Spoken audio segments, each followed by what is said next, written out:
Here on time on a hot day. We'll call the meeting to order. Marcia, if you'll call the roll, please. Good afternoon. Can you hear me in the mic? No? Yeah. Hello, hello? That good? I'll try and turn it up. Go ahead. There you go. Slow.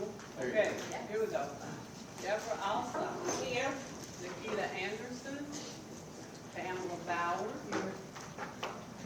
Berlin Dotson here. Terry England here. Marcia is here. Anthony Hobson. Michelle Hopkins. Jaleesa Hutchins. Micah Cameron. Here. Ross Meyer. Here. Christy Phillips. Here. Laura Sandrigat. Here. Bishop Tate. Sally Westheim. Here. All right, we have a quorum. Next is review and approval of the minutes from the last meeting. I know Marcia has a couple of changes she wanted to present, so if you want to go ahead and start, and then we'll go from there if anyone has any others. Ooh, y'all turn me up real loud now. Yeah, two. On the attendance, Pamela Bauer was actually here and wasn't indicated in the minutes, so we need that, changed. And Christy Phillips was here, she just arrived after the roll call. So those two changes. Are there any other changes? Okay, is there a motion for approval of the minutes with the two changes Marcia mentioned? Is there a motion for approval? So, Debbie, is there a second? Second. Pamela, all in favor, please say aye. Aye. All opposed, nay. Okay, the minutes have been approved. Next, we'll move to the mission moment. Shara. Fabulous. I am happy to introduce our partners with American Legacy Theater. If you all remember, they were one of our pitch night finalists. And so when we looked at innovative projects that we may do with some of our supplemental budget funds, they were a natural connection. So I am pleased to welcome the executive director, artistic director, and CEO of American Legacy Theater, Matthew Gallo. So I'm going to give you the quick. Great. You may want to dim the lights a little bit because he has very attractive slides. We keep having to open that we want to make sure you see. Good afternoon, everyone. Awesome. What an honor it is to be with you all here today. I don't need to tell you the amazing work that your organization is doing, and I'm really thrilled to be here in partnership with you and with Shara's leadership, which is second to none. American Legacy Theater. Just a quick show of hands. How many of you have actually heard of us before, one way, shape, or another? Yes, great, awesome. We're doing great times. Let me give you a little insight about who the heck is standing in front of you. Fortunate enough to found the organization. Did a lot of things around the world, around the country, a lot here locally as well. But I think the big thing that drives me and my work, particularly in partnership with Preschool Promise, is the father of three. And my middle child, Judah, I was actually just telling Ross and Terry that he started preschool yesterday. 3-year-old preschool at Santa Montessori. My daughter, Cora, is a first grader, and little Atlas is going to be 18 months here next month. And they all came up actually under Terry's tutelage over at New Horizons. So really, really exciting and connecting into this community. Our work at American Legacy Theater is simple. We create a more equitable tomorrow through accessible theater. How do we use this medium that has been traditionally exclusionary and make it open to everyone for a larger purpose of improving everyone in society? So again, not stopping at theater, but really looking at core issues and concerns in our community. So there's a natural partnership with Preschool Promise. You guys probably recognize that language, it's on your website, but it particularly talks about equitable access, space for all children. Again, this is a simpatico mindset, values, and missions together. For those who are interested, and again, we can show you slides later, but that's a kind of a full theory of change of our in-classroom work, which is one of our 4 key programmatic pillars in our organization, but actually the driving force of our institution, rather than kind of main stage productions as you may anticipate in an organization named like American Legacy Theater. And really it centers around those key drivers that I want to draw your attention to. I think there's a corner now, but you get it, it's right here. Student-led, build empathy, activate community.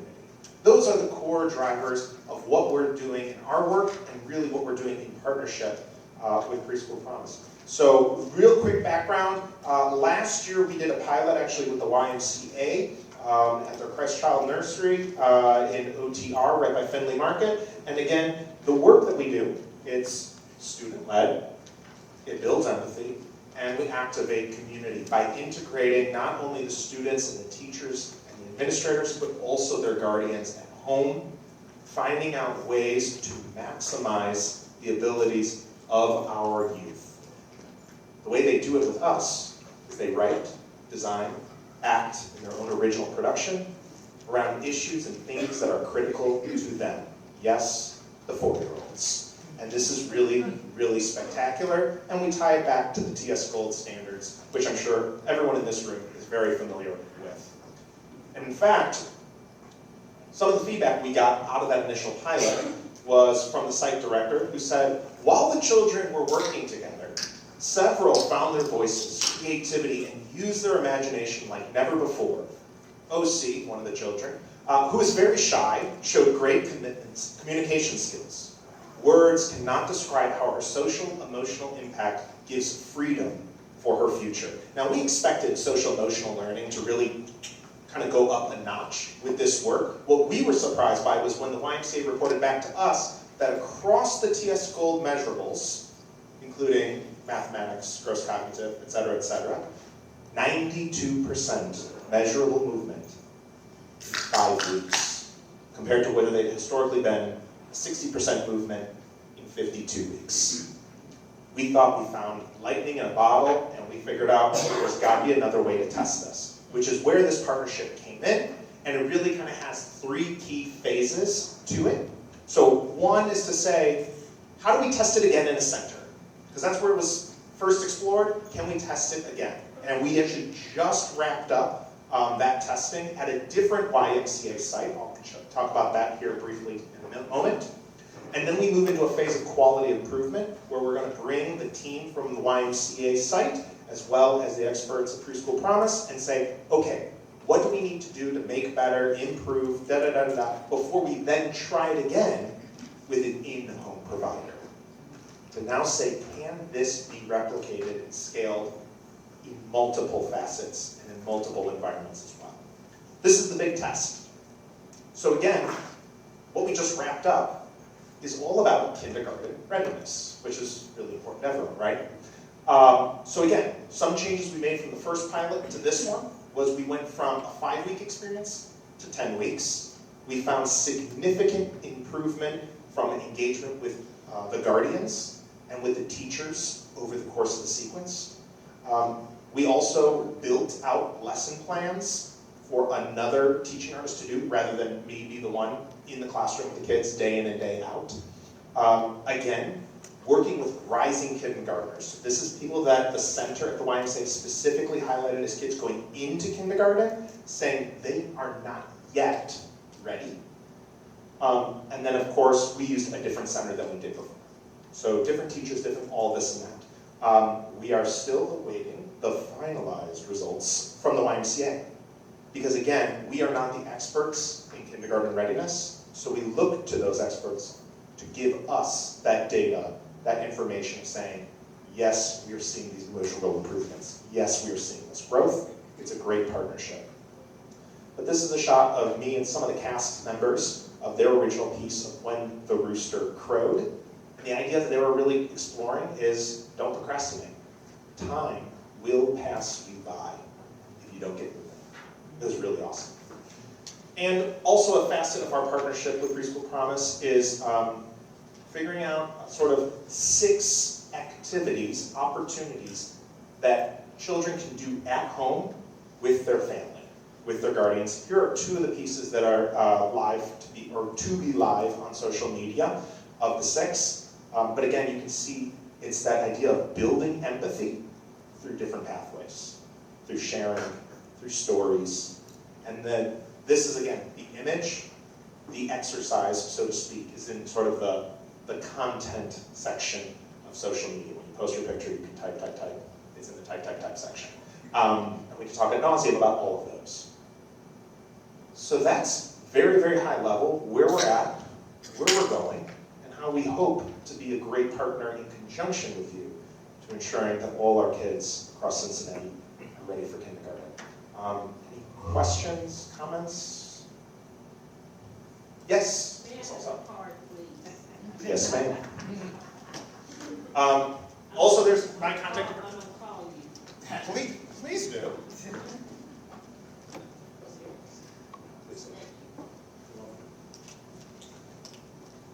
Matt? Yeah. This is wonderful, very exciting, innovative. Curious, what's the next step after you do the task in-home provider? What comes after that? Hopefully you get the same kind of results or better. And what's the hope to scale?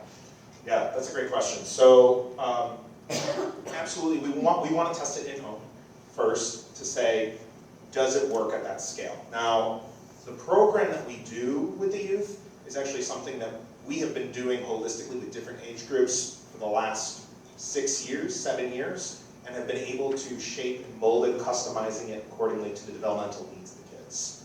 So, we know it can work on the scale in terms of number of students, but again, to see if it can work with a different structure of in-home providers, because as you all know, there's different needs, there's different capacities of them versus full centers. So we want to figure out, first and foremost, can it work?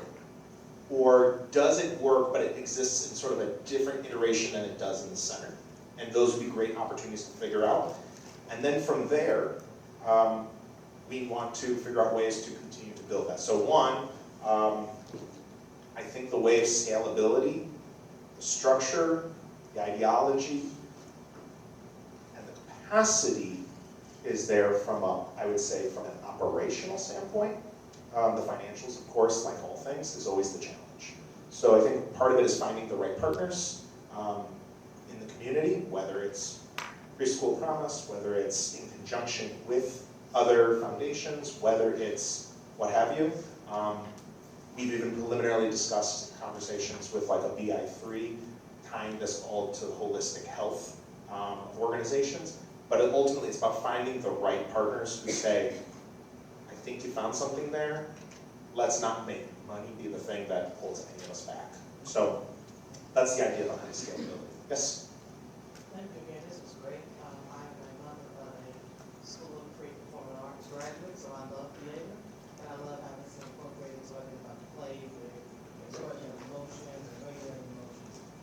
The question I do have is, who is doing the measurement? Is it the teacher? Is it the parents of the teacher?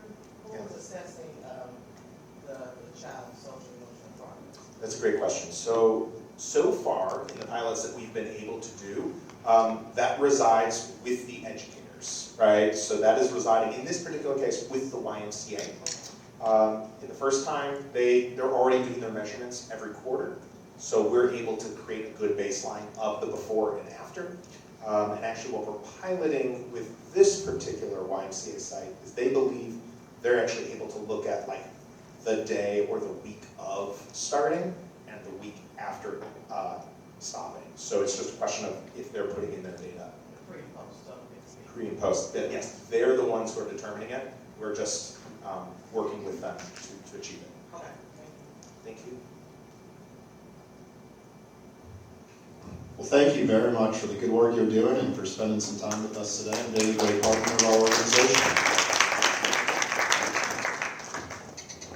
For those of you that this is one of your first few meetings, we try to do some board education every so often where we bring folks who are in the field every day to talk with us about what's going on in the field for people like me who aren't in it every day. We're going to do a little bit of that now. We have Vanessa and Elizabeth here to do some board education with us. And if you two could come on up, we'll go ahead and get started. Thank you.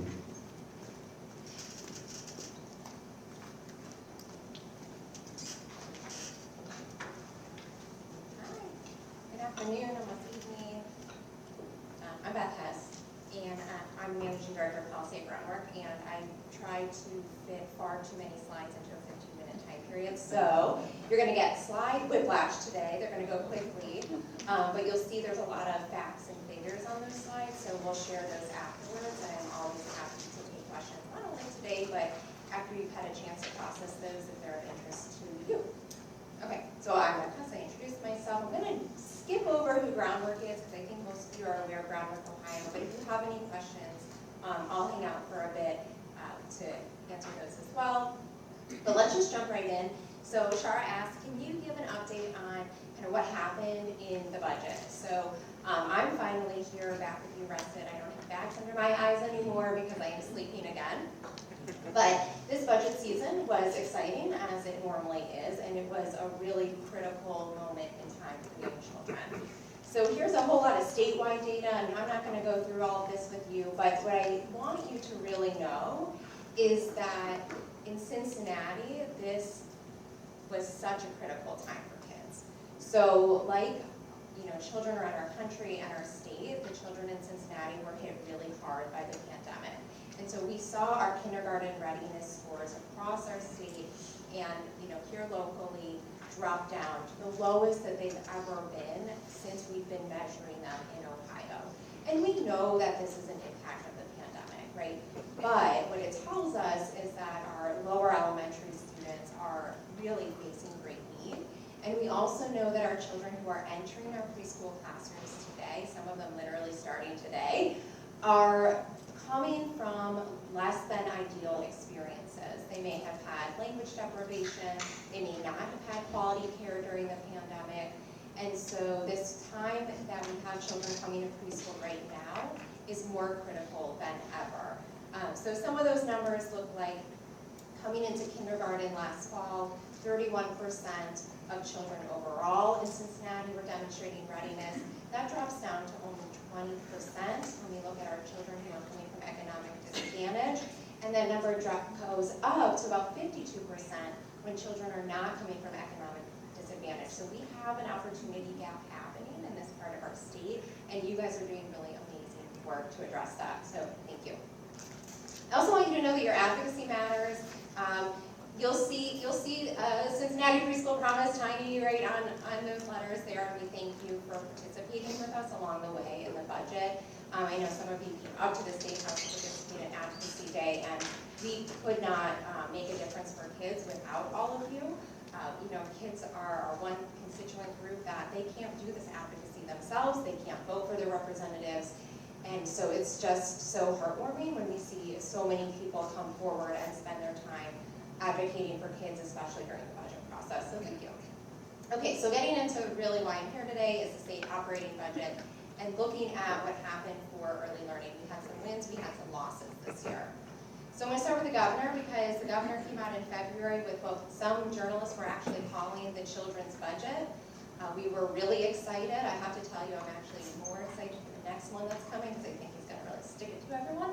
But we do have a governor who is for kids, and he wants to see investments made for kids, and you can see this long list of hundreds of millions of dollars that he was trying to put in the pockets of children and their families. So increasing investments in early intervention, home visiting, infant vitality, the Ohio Family Children's First Council, of course money into the Dolly Parton Imagination Library, expanding eligibility of publicly funded child care. A huge investment that the governor was trying to make was $150 million in state ARPA funds to provide scholarships for infant and toddler child care, and a major investment into preschool. So we were really excited going into the budget, but as Vanessa heard us say many times, don't hold your breath, let's see what really happens. And we went into the House, and in the House we did see some cuts, although we also saw more money being put into preschool, which made us very excited when we started to have those conversations, because we saw that the House was with us. And we were able to also, when we were working with our representatives in the House, open up their concept of early learning to not just preschool, but also the quality care that we provide to our infants and toddlers, and explain that you cannot make this increase in preschool without also an increase in infant and toddler child care. And we saw them do just that, which we're really excited about.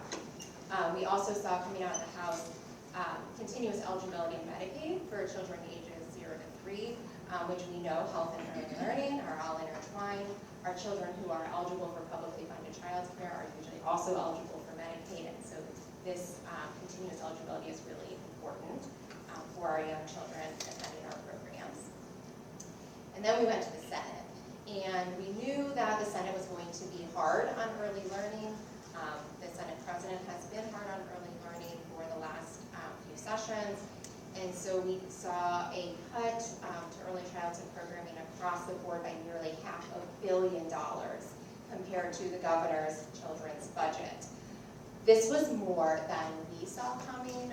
This one hit hard. We also saw in the Senate version only a slight increase to eligibility for publicly funded child care, only moving up from 142 to 145%, which obviously we were really disappointed about as well. And then there was an attempt to continue to dismantle Step Up to Quality. So I think Vanessa's going to talk a little bit about House Bill 45, so I'm not going to go into that. But we were really disappointed to see the Senate continue to chip away at Step Up to Quality after a deal had been made just in December. All right, so here are the key highlights. We got through the Senate, we got through the conference committee, and we ended up actually with an operating budget. Our government did not go into disarray, although there were a few days there where we all thought, oh, wow, we might have a shutdown in Ohio. And what we saw here, though, was a restoration of $47 million of Senate cuts. So I said that $500 million, most of that stayed off the table. In early childhood, we were able to bring back a bit of those funds, and included in that was the $30 million for infant toddler child care.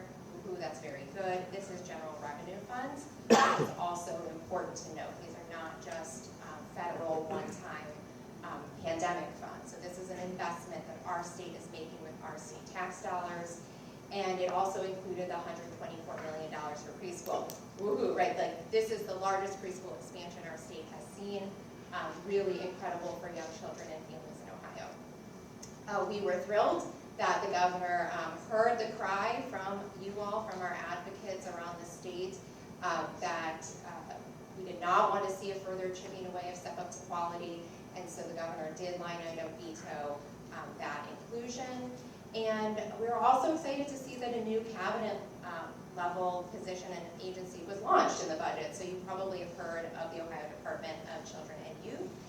Governor DeWine recently nominated Carol Wente, who was a leader at Future Ready Columbus, a somewhat similar organization as Cincinnati Preschool Promise, to lead that organization. I'm happy to answer any questions you may have on that transition.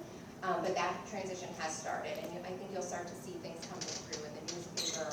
You probably already have, and it will continue over the next few months as that agency gets stood up. Okay, so obviously the budget fell short, though. We lost millions of proposed funds from the governor's initial proposal in February. And so where we're seeing this fall short is that policies continue to undermine the early childhood education profession. The state agency is no longer able to use degree attainment to determine points under Step Up to Quality. So this disincentivizes programs and teachers from continuing their educational pursuits. It also disincentivizes our institutes of higher education from offering early childhood education. And so I think we're going to see the unintended consequences of this over the next few years. We'll be paying close attention to that, continuing to lobby the General Assembly to reconsider that. The second was a failure to dramatically expand publicly funded child care eligibility. So the expansion sat at that Senate level of only 3%. It really isn't going to impact too many families across our state. And then lastly, a failure to make the investments needed to sustain our publicly funded child care system, right? You all do this work, this amazing work in Cincinnati, because the reality is that our state isn't making the investment that is needed to ensure all children have great opportunities before kindergarten. There were some significant policy updates that came out of the budget as well. As many of you know, our budget is not simply just to pass dollars on to programs, but oftentimes is used as a policy vehicle. So we saw some changes in preschool. 3 and 4-year-olds are now treated equally under state law for entrance to preschool, so there will be some choices to be made at local programs, some more flexibility there. In Step Up to Quality, I noted the prohibition of utilizing degree attainment, and then teacher licensure ranges changed as well. This kind of got snuck in there at the end in the Senate version. We heard middle school teachers really the loudest voice in opposition to this change, although I think early childhood educators are now getting wise to what has happened and see how this will affect their classrooms as well. So the licensure band was, we had 3 licensure bands going into this budget: an early childhood license, that's pre-K to 5, a middle school license 4 through 9, and a high school license 7 through 12. Now in Ohio, we will only have 2 licensure bands. One is pre-K through 8, and one is 6 through 12. Any teachers in the room are probably feeling pretty overwhelmed when they look at that, because I was a teacher, and I know I could not successfully meet that band from the training that I had. So we're going to see the unintended consequences of that over the next few years as well, and I think we'll see unions and other child advocates really lobbying the General Assembly to change that provision. Okay, so looking ahead, we've got the Department of Children and Youth. I'm happy to answer any questions you might have on that department. Huge preschool expansion, which is amazing for our state and for this city. The Child Care Infrastructure Grant has not gone out yet. I'm happy to share with Shara when we hear more information on what's happening with that grant. And then lastly, there are some major updates happening right now to child care payment rates and Step Up to Quality. I highly recommend you as an organization pay attention to those. And we would be more than happy at Groundwork to share those updates with you as we receive them. I'm sure Vanessa will receive them as well. All right, so I'm going to hand this over to Vanessa, and I'm happy to take any questions you guys might have tonight. Great. Thank you, Beth. Can we pull up the chart? Yep. Can I do that? Okay. Yeah. Good. Oh, it doesn't show up very well. Okay. So thank you, Beth. And oh, good. I'm glad. Yeah. So a couple of things. One thing I would say, so this new Department of Children and Youth, 4C for Children as a CCR&R Child Care Resource Center referral agency that covers this region as well as the Miami Valley region. We've already been at the table with them as they are doing actually quite a bit of listening sessions, and this will include providers, it includes parents, it includes a lot of folks. And in terms of standing that department up, because it's intimately connected really now to what's going to happen in Step Up to Quality. They, to fully stand it up, it will take until January of 2025. So I share that to say, nothing's going to happen fast. And I don't think that's a bad thing. Some of the things that Beth described are a great example. And one thing I've learned, I actually just hit my 8-year anniversary at 4C for Children. So I have certainly learned over these years that there are decisions that can be made, and they can be made by the legislature. But it's really, really interesting then to see how those that are responsible for actually executing the work within the state, what happens next. Kara Wente is probably the best thing that could have happened in this situation, because before Kara had the job that Beth mentioned, she actually was within ODJFS, and she was one of the primary drivers for that final lead up to Step Up to Quality, the first, if you remember the first deadline, which was 2020, the middle of 2020. And not only that, but she is surrounded now by people who, this was the legacy that she wanted to create and leave there, as well as others that are with her. That department is $2.2 billion, it's huge. And one of the points of creating this was to try and actually make it easier for those that serve children and families, and those children and families themselves, to access all the things that connect to that family, or that family needs. So, and I'm sorry that it's hard to see up here. So it is a little crazy if you're looking at your chart to see all the changes that have happened in a really short period of time. And basically you went from, if you serve publicly funded children, you had to be rated. You at least had to have a 1-star rate. Then there was a large proportion for centers and the larger family child care programs that actually had to get to high quality. And then we went to this middle period where you had to be rated, but you didn't have to have high quality. And then this new piece that was tucked into the budget that says no family child care at all needs to be rated. And for centers, if you have less than 25% of your capacity capacity is the key word, is publicly funded children, you do not have to be rated at all. So high quality is like off the table at the moment, at least in terms of step up to quality requirements. So a couple of things. We just had our all-staff meeting all day today, and one of the things we keep talking about within the CCR&R arena as a partner to the Preschool Promise is our mission didn't change. I mean, Sally would be the first to tell you that for 51 years now, the majority of those 51 years, step up to quality itself didn't exist. It didn't change the fact that we were striving as a community towards quality, let alone high quality. The other thing is that the reimbursement rates still give programs incentives to stay where they are. And I would say, in particular, the Preschool Promise work and the way that you help programs get to high rating, and then you really, in many ways, encourage them to stay there, because you make sure, at the end of the day, all of the things that they need to do to be in high quality, which costs more, they have that help to actually do it. So, don't get me wrong, it's far better. We saw very clear bumps, upward bumps in folks getting rated and folks getting to high quality as the deadlines were hitting before all of these changes happened. But it is not gone yet, for sure. So I would just say, we all had to kind of take a breath for a minute in this, but understand there's many underpinnings, and in particular, Preschool Promise is one of them, that is helping sort of steady this boat for a minute. The other thing is, we are looking at, we work with 1,400 programs across our 2 regions, and we haven't seen huge drops in ratings. We've seen some, definitely have seen some. More of that tends to be about the challenges of getting teachers, and in particular lead teachers, and the ratios that you need to be at these higher ratings. That is why we, with the help of Preschool Promise, actually the City of Cincinnati, Hamilton County now, have doubled down on drawing people to childcare as a career.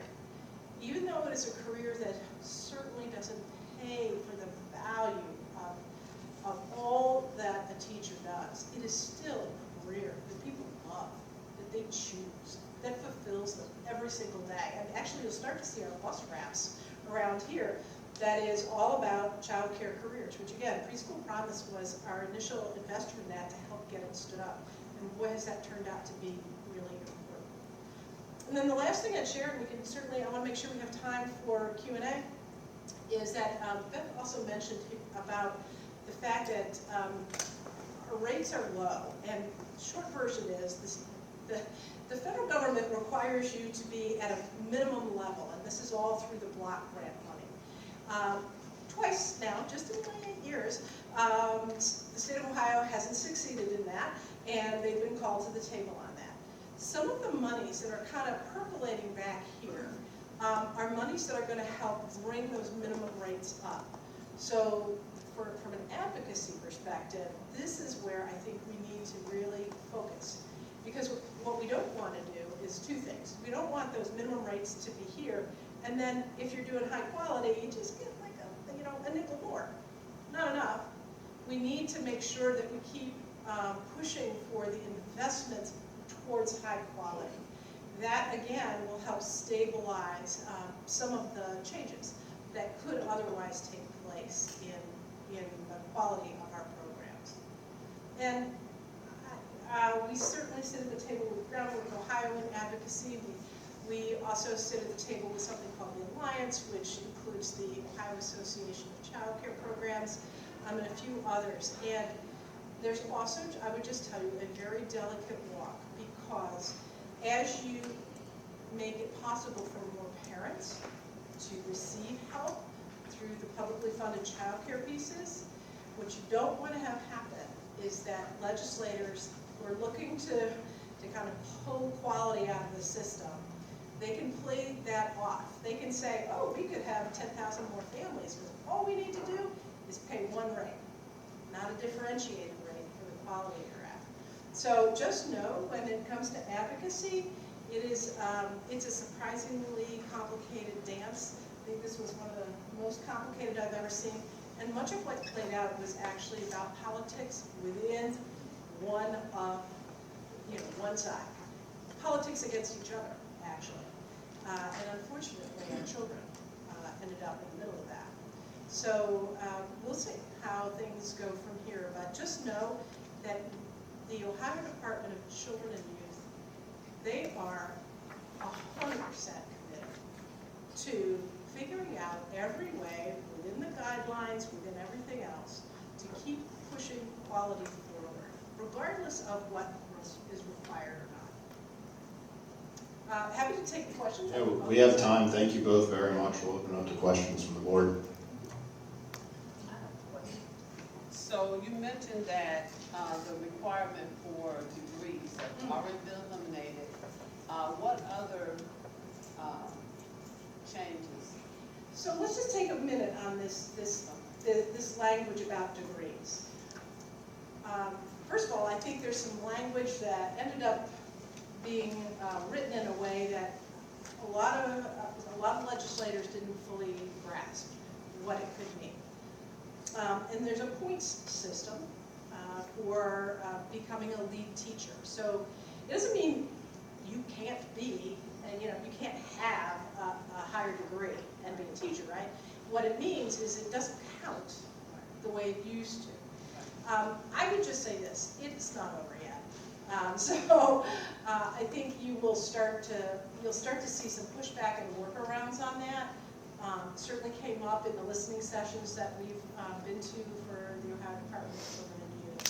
So, at the moment, I would not say to get overly concerned about that, because we'll see how that plays out in the long run on that one. In terms of other things, the big change really is this quality rating piece.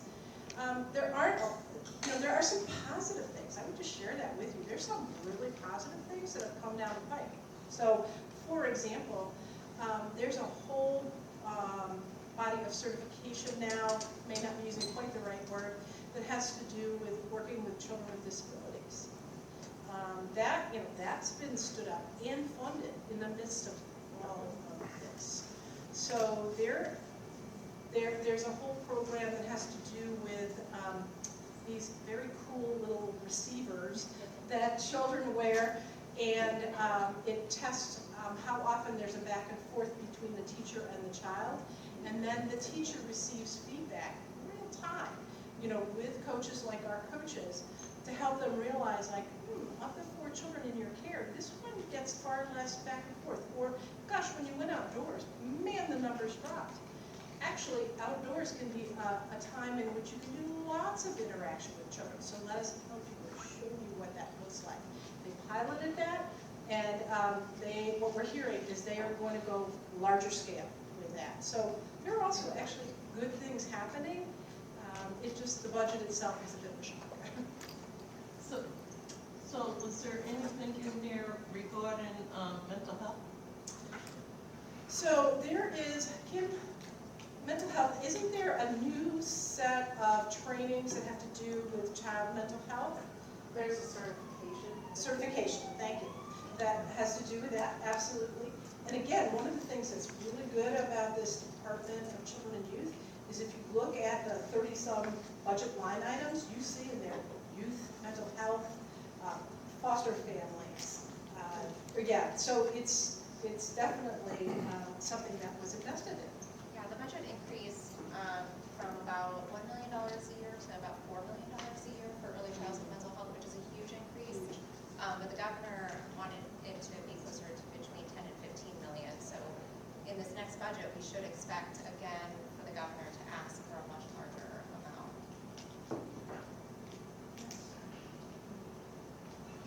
And then, I'm really happy to see that this is going on because now we're getting national attention because of the concern about the lack of childcare that's affordable for families, but also the hand-in-handedness of the workforce and families. You know, so when we're looking at this, we can't negate the fact that we worked really hard. I was in there. Worked really hard to make sure that a lot of our centers were supported in getting their high-quality ratings. And those should not go by the wayside because it becomes a mindset for the staff in order to go further to get either their CDA, their associate, their bachelor's, or their master's. And get them to understand that all three of these things can go with them wherever they go. Nationally, within the United States. So I think we need to really understand and push this forward and get it out there even more regionally, especially since we have on Good Morning America today, they talked about New York put in $500 million for their programs toward early childhood education. Yeah, and I think one of the things that's interesting, New York's an interesting case, because I spent some time during the pandemic talking with some folks that are in New York. New York chose not to put their ARPA dollars, some of their ARPA dollars, into supporting childcare. It was a huge mistake. They lost massive amounts of childcare, so now they're having to backfill it. So another thing that's interesting, we're getting to the end of some of the Recovery Plan Act dollars, those sort of tranches of Recovery Plan Act dollars. And again, every dollar that can be spent on supporting the field in particular is being pushed into that. So things like CDA programs, the Child Development Associate programs, great certificate, definitely helps you get to lead teacher level. Those are, those fees are being waived because of those ARPA dollars that could be used. I would also just really compliment our local area. We've had both the city of Cincinnati and Hamilton County truly commit some sizable dollars to helping to support the workforce. I have a technical question first and then a second one. So the last block over there, Yep. it started in March. Yep. So what happened so this was not related to the budget? It happened in, if you remember, there was a chunk of Recovery Plan Act dollars, it was probably about $500 million, I forget the exact amount, that had to be allocated, I would say it that way, by the state before the end of December of 2022, or it had to go back to the federal government. So they had decided, this chunk will go here, this chunk will go here, and then there was sort of a remaining chunk. A senator up north used it as a moment to leverage that change that he was trying to put in place. And what it did was it forced a change into place in March. We didn't really see much happen because of that. But I think that was the timing of that one. Yeah. That it was much like our regular budget, there's all this language that goes next to it. It's exactly what happened. They tucked it into there and basically put actually affordable housing and childcare like right in the bullseye with these changes. And the scenario was either you approve this or this $500 million goes away. It was quite the move. Yeah, I think to put some context around it too is that you might have been aware that in the last budget, the legislature was asked to create a legislative study committee on subject equality and publicly funded childcare. And that was a compromise whereby subject equality was going to be completely removed from state law through the last budget. And instead of that occurring, the idea was we'll study it and make a determination. And so the study committee actually came out with recommendations late November, right before House Bill 45 was to be finalized. None of the recommendations from House Bill, or from the study committee were included in House Bill 45, other than to fund. They said don't hold back any funding, but instead this other provision was entered into play. And so this was a really contentious time between the legislators who had spent a year of their lives, committing themselves to understanding childcare, understanding the barriers that we face in Ohio, putting forth really excellent recommendations that were based off of testimony that some of the wellness room provided and others from across the state, and then it was ignored, and instead this provision was put into place. And that's why when the extended provision was introduced in the Senate version of the budget, child advocates went wild because the deal was struck in December, and then just a few months later, the idea was, well, I'm going to take it further than I, agreed to. And so it was really a contentious time, and as Vanessa stated, we're in a supermajority in our state legislature. It looks a little bit different than Cincinnati and Hamilton County, and this is a single party having these debates about the importance of quality and the importance of childcare in our state. And so it's really important right now for people to be getting involved and sharing their perspectives, because even within a single supermajority, there is not one right way or one answer to these questions right now. And to just give you some scope, this provision, 25% capacity provision, basically 60% of child care centers are exempted based on this. Again, this is not about your enrollment, it's about your capacity. If the 50% number, which is what they were trying to get in this budget, the biennium budget, had happened, it would have been more than 80%. It would have all but decimated. Yeah. Yeah. Okay, so one other question, I think building on what Terry was talking about, this new Department of Children, is that what it's called? Children and youth. Yeah. Children and youth. Do you think, coming from the child care community-based frame, do you think that will help community-based child care seen as early childhood education, equity, and so forth, or there still be like these separate funding streams and separate? So it's interesting you should ask that, because ODE preschool is under it, along with what used to be ODJFS, community child care.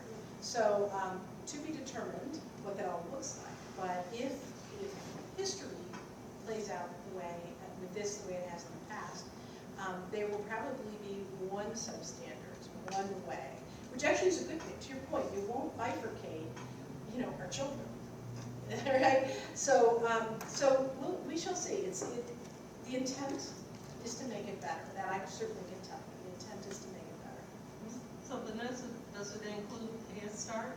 It does include Head Start's under there too. Okay. I can send to Shara. I have a list of the 30-some budget components that were, if you look at the budget, we're all part of that. So you can see Head Start's there. You can see foster families are there. You can see licensing of child care is there and all of that. So I'll be happy to have that. We'll send that out to you all in the slide deck. We should Sure. have best slides as well as that.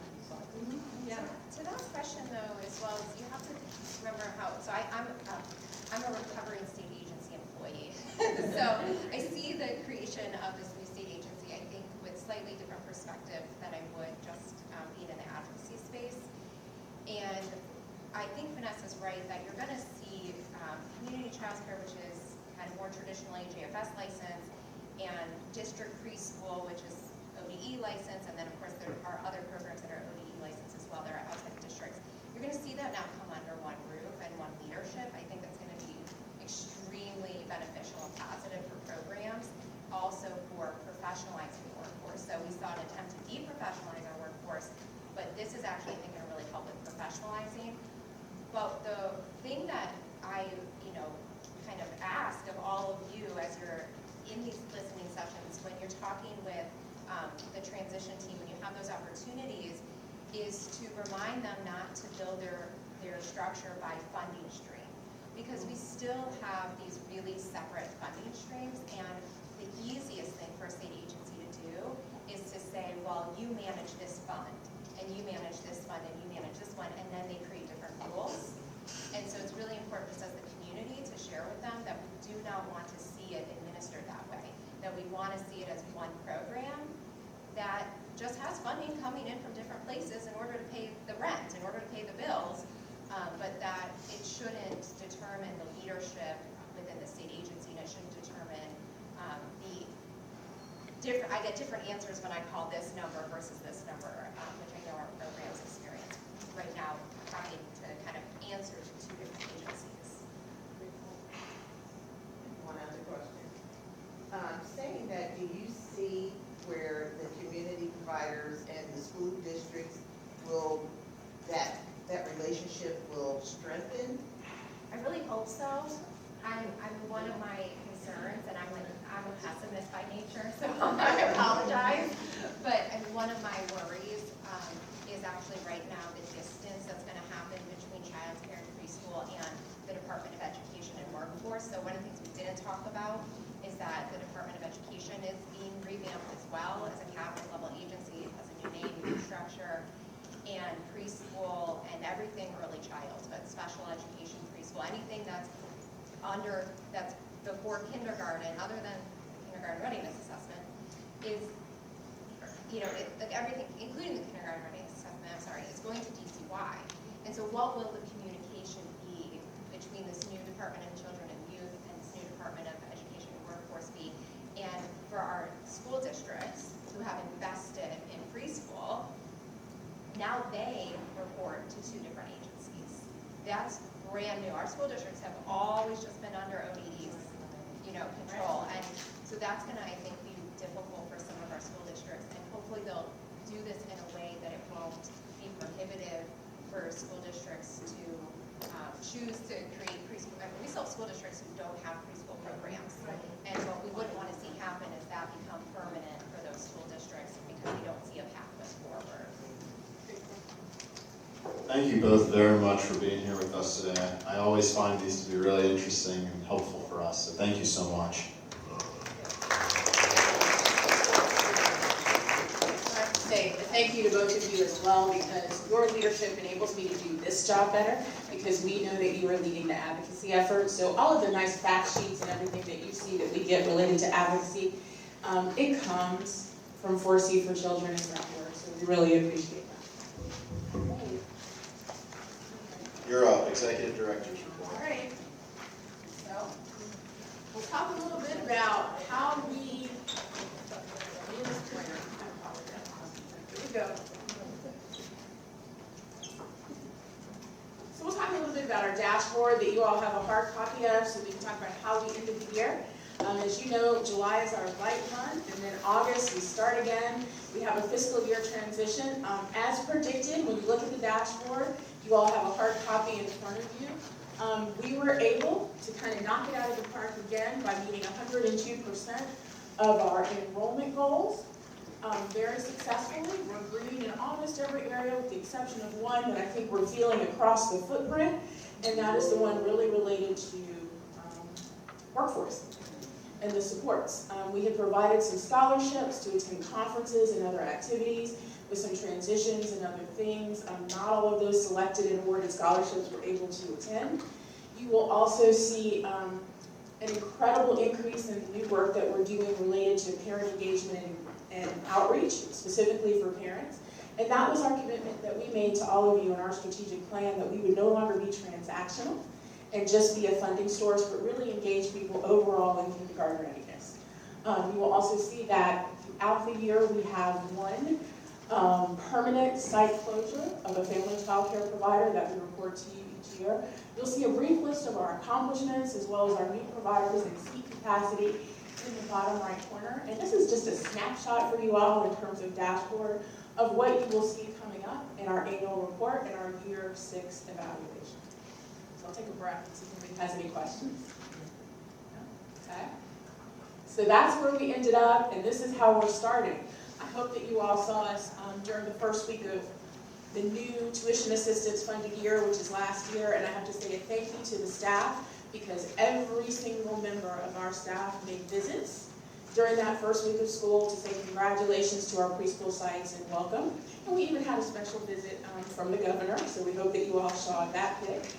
While he was on his literacy tour, here's a snapshot that we provide you as well of where we are with our enrollment numbers in terms of approved and pending, so that you can see, again, this is an unvalidated number just of where we're starting. And to give you a little bit more detail and kind of where we stand, that'll make it a little bit clearer for you. If you look at this graph, you see the high one, that maroon one? That shows where we are for 2023 and 2024. So you can see that at this week of processing, we are higher than we've ever been. Like, we hope we stick there. It will level out, but we're on track so far, right? That being said, we have approvals around 400. We know our target is higher than that. The things that we've been doing to maintain that, again, are the site visits that we did to all of the preschools. You will also see our canvassing teams out. So we were at the Black Family Reunion, we were at the Taste of Cincinnati, but you didn't see us in the traditional way. What we committed to is that immobilizing those street teams to make sure that they handed out at least 1,000 postcards to families and partners to make sure that the word got out there at Preschool Promise instead of just sitting at the table. Our big event is coming up this Saturday. Everybody is invited to attend. It is our Back to Preschool Jam on Saturday with PB&J. We have to say a thank you again to U.S. Union Savings and the African American Chamber of Commerce, because they generously donated over 1,500 backpacks filled with supplies for our Smart Start packs. And if you remember, these are the packs that are not for every day back and forth to school. These are the packs so that our families and children have an opportunity to learn in every environment. So if you have a long commute back and forth, if you are going with your grandparents, that Smart Start pack has the supplies that you need, as well as every child getting a book on the night before preschool to help them get ready. So we invite you to join us for that Back to School Jam. And if you see any members of the African American Chamber, any U.S. Union Savings person, please say thank you, because we couldn't have done it without them. Okay, the next big thing that's coming up for us is, I promised you all, Preschool Promise Week. This is our opportunity that we have built around our annual meeting, where we have a touch point with every single one of our stakeholders. So we'll be doing preschool chat, we'll have our annual meeting and report release on the 19th. Just a reminder to everybody that this year our annual meeting will be at the Greater Cincinnati Foundation, because this room is booked. So just plan accordingly to go downtown to have our annual meeting there. We kicked off our Coffee and Conversations series last week, and we'll be continuing that. We were very thankful to Vera and her team, because they will be presenting to the providers how to navigate and what to do with CPS's special education services. If you remember, Coffees and Conversation is a closed conversation just for providers. This is the topic that they most requested, so we will have an opportunity to have conversations with them and help them navigate that process. We'll also have the Mayor's Promise Reader going Facebook Live. You will see our additional blog post that's really posted on attendance and our attendance campaign for this year. Refined Vision Media will again be sharing our video release, and we will end it with the Year 6 evaluation presentation.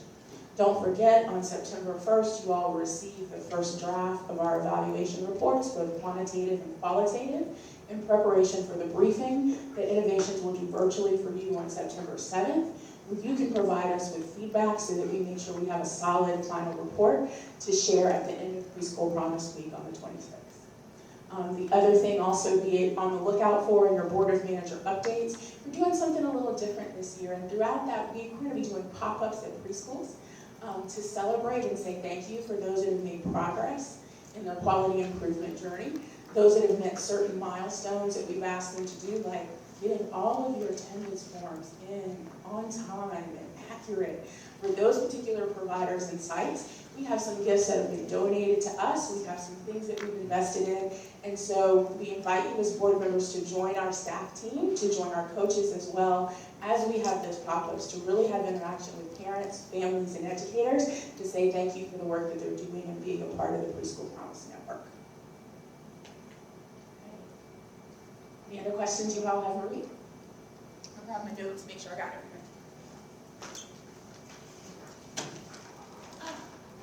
One other thing I did want to mention, in your packs, you also have some upcoming community events that we are usually involved in. One that's very important to us is the Champions Gala with 4C for Children. Also the NAACP's Gala. If you all remember, we do not have the flexibility to purchase tickets to those events as Preschool Promise. So if we would like as board members to pool our ticket purchasing power, please let us know, because that lets us move up to level of sponsorship when we put all those ticket purchases together. So if you're interested, please send an email to Tanya or I to let us know, so that we can purchase all those together and really kind of sit together and have fun at all of those galas and events. And in your packs, you'll see those specific dates, and you'll get reminders from us and your board of managers updates as well. We're excited also this year to have recognized Dr. Christine Gibson, who is one of our first Promise readers, an African-American author here. I don't know if you all have seen Christine's Big Adventures, but she will be recognized by 4C, and we're so proud. Any questions? Sharon, on the dashboard, could you talk a little bit more about the objective around partnering with organizations around SEL and mental health? 5 partner organizations. Absolutely. So one of the recommendations that we had from our previous evaluation, and one of the needs that were identified by our community providers as well as the parents and families, were additional resources for social emotional learning and mental health services. What we knew is that in many cases it was a financial issue to be able to provide those services.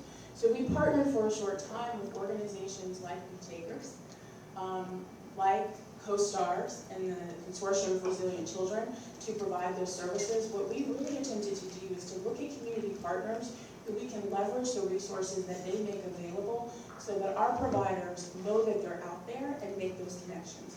That can be anyone from the Mayo Home, right, to again, Beach Takers and the services they offer. Because the reality is the majority of our providers are family child care providers who are educating children from 10 to 12 hours a day. The ability and capacity for them to seek out those services in the community that may be available is very limited.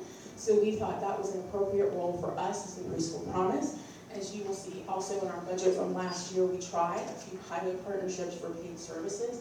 What we found is that it was also challenging for providers to take advantage of those structured opportunities. So we will continue to build that out, and our role in this is really as the connector and the navigator to make sure when a provider comes to us with services or requests or needs that we're able to respond to that. And one new initiative that I will say is the Calm Caterpillar, right, that we are making available as part of the pilot project. That was our first coffee and conversation topic last week, and it really helps children understand their emotions. It's a kit that parents can use at home. It's a very cute little caterpillar. Mindfulness and breathing, hand techniques and posters. We are able to do that because of some private contributions and dollars that we've had. But it really is when providers came to us and said, we have certain families and children and we are short-staffed and we have such disruptions in the classroom. We're talking about expelling preschoolers. Right? We don't know what else to do because this is how we have to maintain it. So we really looked and said, what is leading in the industry? Who can help us? And I will tell you, the Calm Caterpillar gave us an incredible discount. Thank you very much. So promote them and what they do to be able to do that. So those type of initiatives, similar to what American Legacy Theater did, that focus on that, we'd like to introduce providers to with the understanding that once they're connected to it, they understand it, they see the benefits of it, there is the potential for them to start to build that in their budget, right? For them to continue with those resources they do. Not yet, right? Not yet, but we hope that we build that capacity and those connections. Is that helpful? Yeah, thank you. And so to follow up with that, what is the school district doing to assist the providers in accessing these children being assessed and evaluated for an ISFP or an IFSP? Because even though these children require services, if that assessment is completed, the school district has to, according to the American Disability Act, provide those services to those providers to assist with those children. So, what is it, has that increased, or providers able to make referrals and then receive the services before the children turn 10? Because it's such a long waiting list to get the children in there. That's an exciting question. It's been around for a while. I'm going to answer the staff response to that question, and that is we see a growing need and it is an ongoing challenge. What we have done to try to facilitate that is exactly what you see with the coffee and conversations. And providers have said specifically, we need help navigating the system and the access to that. Specific numbers of service, I can tell you that we received those several months ago through our work, and if you remember, Innovations came to present to you the data that was available on that. Can't offer you any updated statistics to that. What I can tell you is a challenge that we're all trying to address collectively, and I think this is our first step with our coffee and conversations, because what our provider asked us for is not a number, not a chart, but a person. Who do we call to help navigate these services? Who do we connect our parents with? And I have to say again, thank you to Vera for graciously saying, you make the time and space available, we will make sure that our team is there to have that conversation with our community providers. Our next step from that, we will take a lead from the community providers to see how we can support. Any other questions? Thank you. Before we move into the next item, just kind of struck me as we're starting the school year and this crazy calendar of events and everything going on. Just wanted to express on behalf of the entire board our appreciation to the staff that we have kind of spread throughout the room here for all the work you're doing to make this happen and to have a successful start to the school year. I'd like to think it's a marathon, but I know it's really a 9-month sprint all the way through the school year.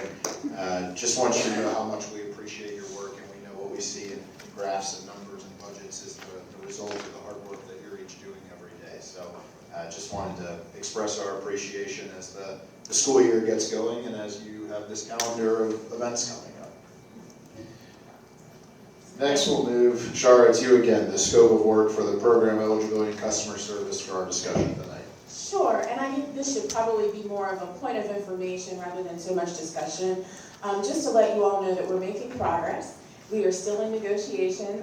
We wanted to give you a snapshot of the complexity of what is really involved in typing and moving forward with this to ensure that we have a partner in program eligibility and customer service. You will see in the final step of the scope of work the cost and expense, and that is why we are being so careful and meticulous in how we negotiate and move this contract. I wanted to send this to you in advance so that you can start to review it and look at it, because we will be coming to you for final approval of the scope and work in the contract. Again, still in negotiation. We had some things that we had legal counsel to review.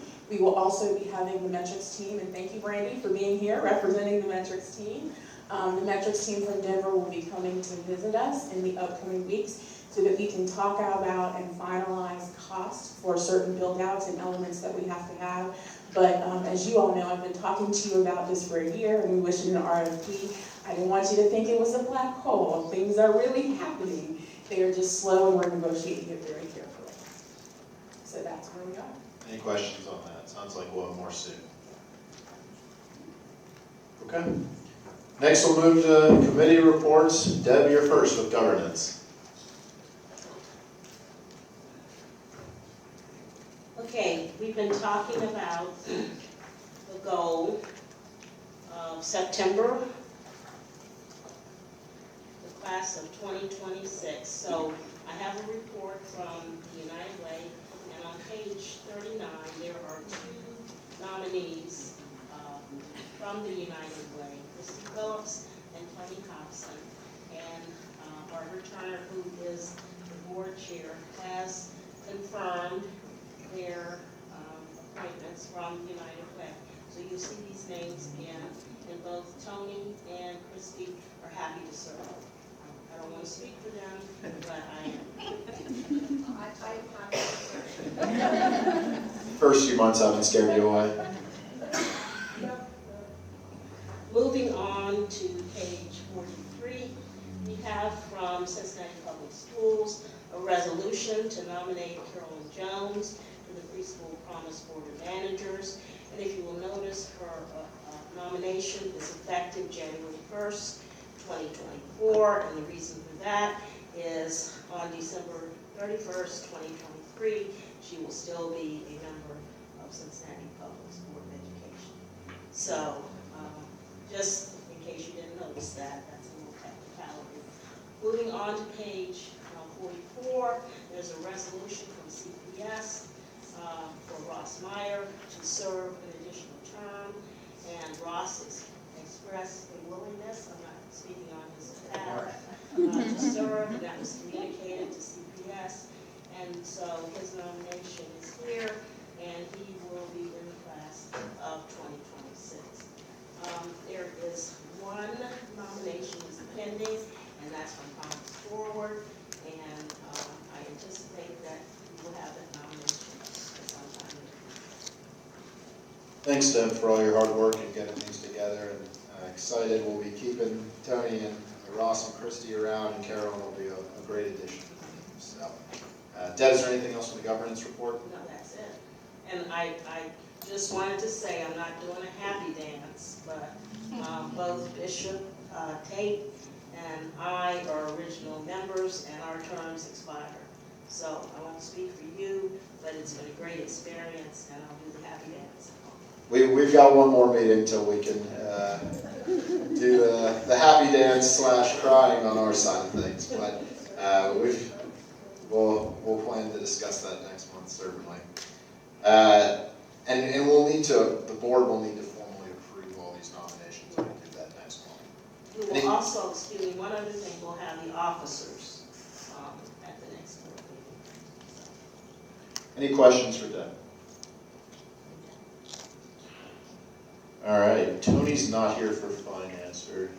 Yeah, so we circulated in advance, as well as to the Finance and Audit Committee, the RFP for the auditor. We requested comment, feedback, and questions from them. None were received. We're requesting the same from you if you have any comments, because we will be issuing this RFP within the next, I would say, no later than a week from today. Is that correct, Hector? So by the end of the week, we will be issuing this RFP, so if you have any comments or feedback, please let us know. We have worked very carefully to draft this in line with the policies that we've set out in our equity policy, also have reviewed by legal counsel, so we feel very confident in issuing this RFP as we go forward. Sharon, is there anything of substance that we should know that's different from the last RFP? The last RFP for the auditor? The audit. I don't have anything substantive. There is Do we have an equity policy? inclusion of the equity policy. Well, yes, that. Yeah. Right, and the provision that we have for all multi-year contracts that while we do have a contract that we do for multiple years, each year we come back to the board to say, yes, we think the equity policy is being followed. We are asking you to renew this. And so all of our contracts are written in a way that even though it's multi-year, we've made a commitment. If we find that there is not compliance with our equity policy or a failure to do services, we come to the board of that, not for contract approval, but approval for the scope of work, as we do for all services that are in excess of $50,000. Any questions for finance? All right, Terry with communications.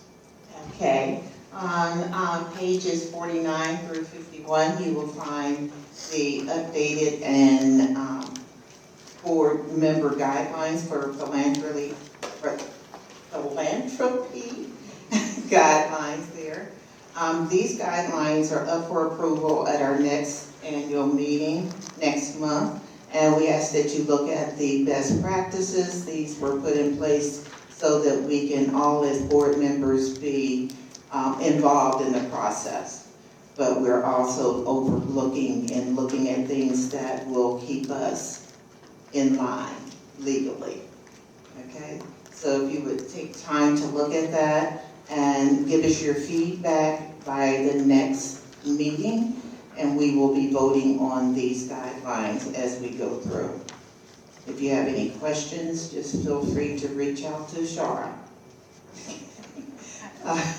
May I highlight two things I think that are kind of a little bit different for us, is that for the first time, because we wanted to comply with best practices for philanthropy and fundraising, and at the urging of the communications committee, we have included a provision where we ask all of our board to make a meaningful contribution, and any amount is meaningful. I mean, that could be $1.50. If it's meaningful to you, it's meaningful for us. But as we start to look at our fundraising landscape, and as you know, I will be out raising funds for the Cincinnati Preschool Promise, it's important that we say that our board is financially committed as well. The other things that you also will see is that we do have specific provisions in there that certain contributions and donations are subject to review by the executive committee and not just automatically accepted.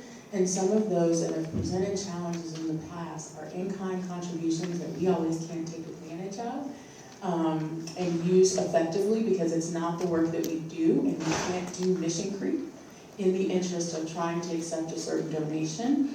Also, contributions that are made by staff or contributions that are made by providers that are members of our provider network. Because we also always want to make sure that we don't even raise the appearance of impropriety. So before we would accept a contribution, we would bring that to the executive committee to say, this is what it is and it's okay. So in the past, we've had contributions anywhere from $20 to $500 from providers. In most places, we had a very extensive legalese acknowledgement form to explain what that contribution was for, or in some cases, sent it back. And so this provides formal policies for that, because anybody that wants to give, we are happy to take that donation and put it directly to the use that you would designate or pass it on to families and providers. But we really want to be clear and above board and transparent about how this works. We would also like to see at least 100% participation from the board, in participating in the fundraising and giving. Ma'am, you had a question? Yes, ma'am. What is the process for a board member? Like, how do we, is there a link, is there, how do we? Absolutely. There is a link on our website that we will send out through our Board of Managers update. If you will remember, we used it for the first time when we made contributions in memory of Dr. Owens. You can mail us a check. We also have a relationship with GCF, so that if you have directed giving or a specific fund, we are automatically set up to take contributions that way. Our online platform doing that is Stripe. So if you do that, it is secure. You will receive an automatic acknowledgement immediately. If you use that Stripe online platform, as well as a very nice handwritten thank you letter from the preschool promise. Will there be a specific ask going out? Not yet. Not yet. So the ask that we have and the charge that we were given as part of our strategic plan is to do an assessment of the fiscal landscape. Okay. Right? So this is being proposed as a policy. It's not ready for prime time. Not ready for prime time. You can give any time. Give any time, but I think we need to be very clear. We are a levy-funded organization, what our case for support is and our ROI, and not be haphazard about how we do this. Part of our reason for expediting this is that we have organizations like the Academy of Medicine who say, we specifically want to pay for the books and the Smart Start Pack. So given that, we don't want to keep doing one-offs. We want to make an opportunity for people to do that, but in terms of mounting a fundraising campaign, that will not come until next year, after we share with you as our goal for 2025, that fundraising assessment, and making sure that we understand what we're asking for, we're able to make the case with it, and we're not running into a conflict with other ECE agencies here. As you all may know, United Way has launched their campaign for the fall as well. They have a focus on giving and early childhood education in the region as well. So it's important that if we're going to mount a fundraising campaign, we're very specific about the what and the how. Any other questions on this? We'll get a chance to look at it again in a month or so, and in the meantime, any feedback, please pass along to Terry and to Charles. All right, we're down to observers' comments. Vera, your perfect attendance continues. Appreciate it very much. Do you have anything you'd like to share? Just like to share that we had a successful opening in CPS this past week. So we're very pleased that our children are back at all ages and all levels. And we look forward to the collaboration I'll be doing with Shara for the September 20th coffee and conversations, and to get that work moving forward more effectively. Great, thank you, and thanks as always for being with us. That's all I have, everyone. Thank you very much for being here. Next month, just kind of remember in your calendars we go back-to-back weeks. We ask for a little more of your time in September than most other months. I think we have one off in the summer, we make up for it in September. But please prepare for that. The September meeting will be a big meeting. Appreciate everyone helping to work through a good agenda today. Thanks for all the work everyone's doing. Is there a motion to adjourn? So move. Laura's got it. One quick question. Go ahead, Lily. Are these for the members, or do we leave it here with our head? Please take it with Please take it with you, wear it frequently, wear it all the time, represent the brand. It's okay to wear it to the grocery store, anytime, anytime. Just don't lose it. If you lose it, we will get you another one. We will get as many as you need, ma'am, to represent Preschool Promise. We need a second to the motion from Laura. Pamela's got it. All in favor, please say aye. All opposed. Meeting adjourned.